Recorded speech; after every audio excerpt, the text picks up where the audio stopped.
Hello student, मैं आशीष नेगी आज आपके लिए अपने यूट्यूब चैनल में नई वीडियो लेके आया हूँ। वीडियो का टॉपिक है सीक्वेंस। सीक्वेंस का मतलब देख लीजिए। सीक्वेंस का मतलब हम नंबरों को सीक्वेंस में लगाना चाहते हैं। बाय डिफॉल्ट हम ऐसे लिखते हैं 1 2 और बाकी हम इनको क्या कर सकते हैं, ड्रैग करके भी खींच सकते हैं। लेकिन आज हमारे पास सीक्वेंस फॉर्मूले का मतलब क्या है देख लीजिए। Let start. हमने लिखा यहाँ पे सीक्वेंस। सीक्वेंस का मतलब नंबर को स्टार्ट करना चाह रहे हैं। उसके बाद ये हमारे पास पैरामीटर है। सीक्वेंस के बाद टैब को यूज करेंगे रोज, तो ये हमें रोज वाइज नंबर देगा।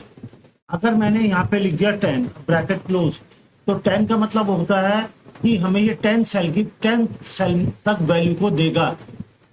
और स्टार्ट कहाँ से करेगा, बाय डिफॉल्ट 1 से कर लेगा है और एक एक इंक्रीमेंट अपने आप ले लेगा। जैसे आपने सीक्वेंस में क्लिक करा तो ये रो वाइज दे देगा। उसके बाद अगर हमें यही वैल्यू कॉलम में चाहिए, ये तो रो वाइज में आ गई। अगर ये नंबर हमें कॉलम में ये हमें किस में चाहिए, रोज वाइज चाहिए हमें।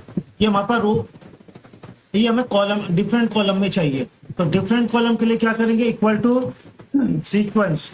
जैसे आप सीक्वेंस में लिखेंगे, इस बार रोज वाले पैरामीटर को खाली छोड़ देंगे, कॉमा लगा देंगे और यहाँ पे लिख दिया 10।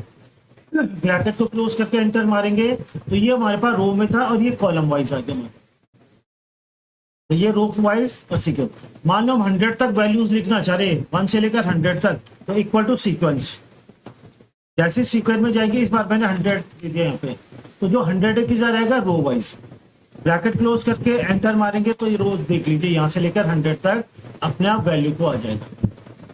ये हमारे पास है सीक्वेंस फॉर्मूला है। हम रो वाइज भी लिख सकते हैं, कॉलम वाइज भी लिख सकते हैं।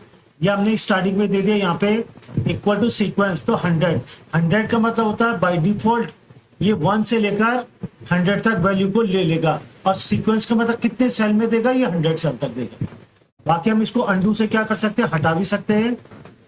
नंबर नेक्स्ट देख लीजिए, हमारे पास है एग्जाम्पल, हमारे पास इक्वल टू सीक्वेंस। सीक्वेंस का मतलब नंबर को लिखना चाह रहे हैं। इस बार हम कितने कितने देना चाह रहे हैं, हम 10 वैल्यूज देना चाह रहे हैं। फिर कॉमा का यूज करेंगे, फिर दोबारा एक बार कॉमा का यूज करेंगे और इस बार हम कहां से वैल्यू को स्टार्ट करना चाह रहे हैं, 5 से। कॉमा कितने का गैप चाहिए उनके बीच में, 10 का। तो ये हमारे पास है पहला पैरामीटर्स, क्या हमें 10 वैल्यू को देगा। जब 10 वैल्यू को देगा तो कहां से स्टार्ट करेगा, 5 से। और उनके बीच में कितने का गैप रहेगा, 10 का। जैसे आप ब्रैकेट क्लोज करेंगे या एंटर मारेंगे तो ये अपने आप हमें वैल्यू को दे देगा रो वाइज।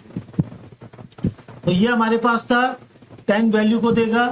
ये स्टार्ट कहां से करना चाह रहे हैं और ये एंड पॉइंट है। और कॉमा हमारे पास एक सेपरेटर का काम है और ये रोज का काम है। अगर हम इसी को कॉलम वाइज लिखना चाह रहे हैं तो कॉलम वाइज के लिए क्या करेंगे, equal to sequence bracket start. इस बार हमने रो वाले पैरामीटर को खाली छोड़ दिया। हमें कितनी वैल्यू चाहिए, 5 वैल्यू चाहिए। कॉमा वैल्यूज कहां से स्टार्ट करेगा, मैंने बोला 25 से स्टार्ट करेगा और उनके बीच में कितने का गैप रहेगा, 5 का।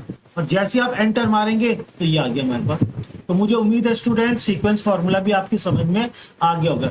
सीक्वेंस पहला वाला मैंने छोड़ दिया, वो रो वाइज के लिए। सेकंड से लिखना शुरू करा तो कितनी वैल्यू देगा, मैं 5। तो 5 वैल्यू दे दी, नंबर 1, नंबर 2, नंबर 3, नंबर 4 और नंबर 5। कहां से स्टार्ट करेगा, 25 से। उनके बीच में कितने का गैप रहेगा, 5 का। तो ये हमारे पास सीक्वेंस का है।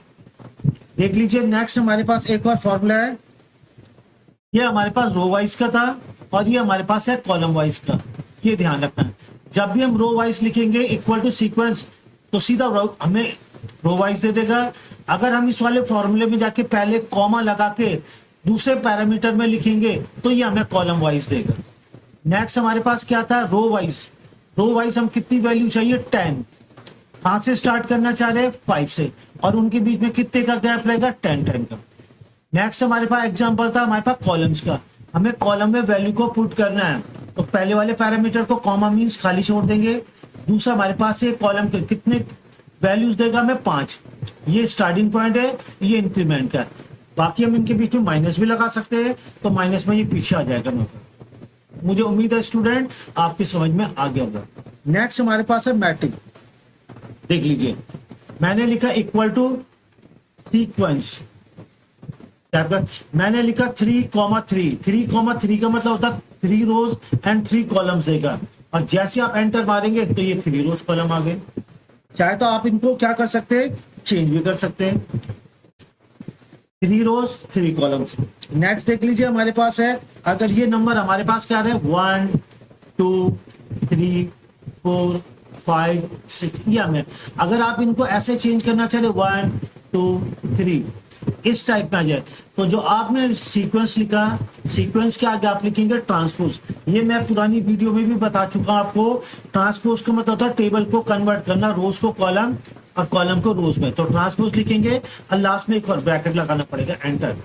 जैसे आप एंटर मारेंगे तो आपके पास हमारे पास आ जाएगा। यहाँ पे ट्रांसपोज की स्पेलिंग गलत हो गई, मिस्टेक हो गई है, तो दोबारा में टाइप करना पड़ेगा। ट्रांसपोज टैब का यूज करेंगे तो ये आ गया, देख लीजिए मेरे पास 1 2 3। तो ये हमारे पास है मैट्रिक्स है, टेबल है। टेबल के अंदर ये हमारे पास column number 1, column number 2, column number 3। ये रोज है, rows number 1, rows number 2, rows number 3। तो ये हमारे पास सीक्वेंस बता रहा रोज और कॉलम की फॉर्म में। अगर हमें वैल्यू को चेंज करना है तो हम वैल्यू को चेंज भी कर सकते हैं। भाई साहब हमें 5x5 की मैट्रिक्स चाहिए, तो हम यहाँ पे मैट्रिक्स को क्या कर सकते हैं, चेंज भी कर सकते हैं। जो भी हमने मैट्रिक्स को चेंज करा है, ये हमारा 5 रोज 5 कॉलम है। कॉलम के बाद हमने यहाँ पे लिख दिया है, हमें वैल्यूज कहां से चाहिए, 100 से स्टार्ट करेगा, कॉमा, और उनके बीच में कितने का गैप हो जाए, 5 का। तो देख लीजिए 100 के बाद 5, 100 + 5 110। तो ये हम भी ये तो मैट्रिक्स थी। मैट्रिक्स के अंदर ये वैल्यू को कहां से स्टार्ट करना चाह रहे हैं आप, वैल्यू को स्टार्ट कर सकते हैं और उनके बीच में कितने का हम गैप देना चाह रहे हैं। अगर माइनस लिख दूंगा तो माइनस आ जाएगा। तो मुझे उम्मीद है स्टूडेंट सीक्वेंस फॉर्मूला भी आपकी समझ में आ गया होगा। ये रोज के लिए था, ये कॉलम के लिए था। ये कॉलम में हमें कहां से स्टार्ट करने हैं, कॉलम में हमें मैट्रिक्स बनानी है। तो मैट्रिक्स बनाने के लिए देख लीजिए हमें 5x5 मैट्रिक्स चाहिए। मैट्रिक्स के अंदर वैल्यू कहां से स्टार्ट करना चाह रहे हैं, डिक्रीमेंट भी दे सकते हैं और इंक्रीमेंट भी दे सकते हैं। तो मुझे उम्मीद है स्टूडेंट सीक्वेंस हमारे पास डायनामिक की तरह काम करता है। तो आपकी समझ में सीक्वेंस फॉर्मूला भी आ गया होगा। अगर फॉर्मूला आ गया तो प्लीज चैनल को लाइक और सब्सक्राइब कीजिए। Thank you, have a nice day.